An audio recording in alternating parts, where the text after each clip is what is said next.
बिस्मिल्लाहिर्रहमानिर्रहीम। अस्सलाम वालेकुम स्टूडेंट्स, आज मैं आपके साथ शेयर करने लगी हूँ ENC 505 का क्विज़ नंबर 4। इसकी जो स्टार्टिंग डेट है वो है 22 जनवरी एंड 24 जनवरी इसकी लास्ट डेट है। तो वीडियो शुरू करते हैं। इससे पहले एक रिक्वेस्ट है, अगर आपने मेरे चैनल को सब्सक्राइब नहीं किया तो काइंडली सब्सक्राइब कर दे ताकि हर आने वाली वीडियो का नोटिफिकेशन आपको मिल सके। फर्स्ट एमसीक्यूज है हमारे पास, which of the following is a characteristic of constructivist view of motivation? Internal individual force in control, desire for positive reinforcement, anticipation of reward, internal and interactive force in control. Option D correct है, internal and interactive forces in control. Which of the following theories support the role of memory in language learning? Cognitivism, generativist, behaviorist, socio-cultural theory. तो memory का जहाँ पे जिक्र आ जाए तो वो cognitivism theory में शामिल होता है. Which of the following theories support the role of memory in language learning?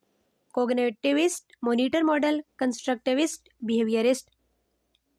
तो ये वही रिपीट हो रहा है, आई थिंक कॉग्निटिविस्ट ए ये ऑप्शन ठीक है।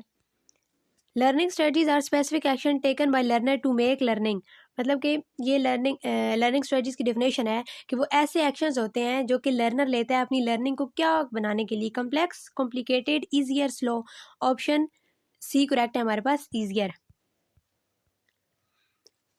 Rabika developed a language learning strategy system that consist of direct strategies and, यानी दूसरी टाइप्स जो थी स्ट्रेटजी की वो कौन सी थी? एक तो डायरेक्ट थी रबीका के नज़दीक, दूसरी कौन सी थी? Indirect strategies. Option D is correct. Which of the following is an external extrinsic language factor? External language factor कौन सा है? पर्सनैलिटी, ये तो इंटरनल है। इंस्ट्रक्शन, एक्सपीरियंस भी इंटरनल है। नेटिव लैंग्वेज भी इंटरनल है। बाकी बच गया इंस्ट्रक्शन, तो option B is correct. Instruction हमारे पास एक्सटर्नल फैक्टर है। Which of the following is a characteristic of behaviorist view of motivation? Driven by basic human needs, external individual forces in control, interactive forces in control, internal individual forces in control. तो behaviourist जो view है वो external forces पे emphasis करता है, तो option B हमारे पास करेक्ट है, external individual forces in control. Who claimed that during adolescence individuals can actively speak 2 or 3 languages to which they had been? ये यानी कि इसका नज़रिया था कि चाइल्ड जो है वो 2 या 3 लैंग्वेजेस एक वक्त में बोल सकता है। फ्लीक, सोसरसन, स्कॉवल, लैनबर्ग। तो सोरेनसन बी ऑप्शन हमारे पास करेक्ट है।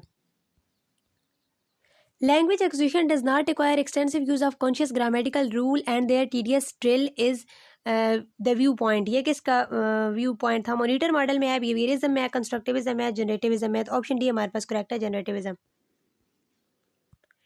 Which of the following function is controlled by left hemisphere of the human brain? हमारे ब्रेन में 2 हेमिस्फेयर होते हैं, लेफ्ट हेमिस्फेयर और राइट हेमिस्फेयर। उनके कुछ डिफरेंट फंक्शंस होते हैं। अब जो लेफ्ट हेमिस्फेयर में इनमें से यानी कौन सा फंक्शन किस चीज़ से रिलेटेड फंक्शन कर रहा होता है? लैंग्वेज से रिलेटेड, इमोशनल, सोशल नीड और इमोशनल जो फंक्शंस होते हैं ये राइट हेमिस्फेयर में हो रहे होते हैं। लेफ्ट हेमिस्फेयर का जो मेन फंक्शन है वो लैंग्वेज रिलेटेड टास्क होते हैं।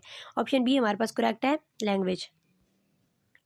Which of the following function is controlled by left hemisphere of the brain? Left hemisphere का अच्छा ये पे रिपीट हुआ है, लैंग्वेज इसका आंसर है। Social and psychological integration of the learner with the target language group is termed as accommodation, attribution, assimilation, acculturation। तो यहाँ पे ऑप्शन डी हमारे पास करेक्ट होगा, acculturation। Who suggested that adult learners perform better than children during their morphological and systematic development stage? Krashen, Schmidt, Lernberg, Singleton। तो Singleton according to me इसका D option correct है। Procedural knowledge is the performance of dash knowledge. Formal, new, symbolic, declarative। Option D is correct. Which of the following is an external extrinsic language learning factor? ये फिर repeat हो रहा है कि external factor कौन सा है, तो वो इंस्ट्रक्शन है। Option B is correct. Learning strategies are special thoughts और behaviours that learner use to dash, retain and use the information. Conceal, comprehend, encounter, despise. तो हमारे पास करेक्ट आंसर होगा comprehend. Option B is correct.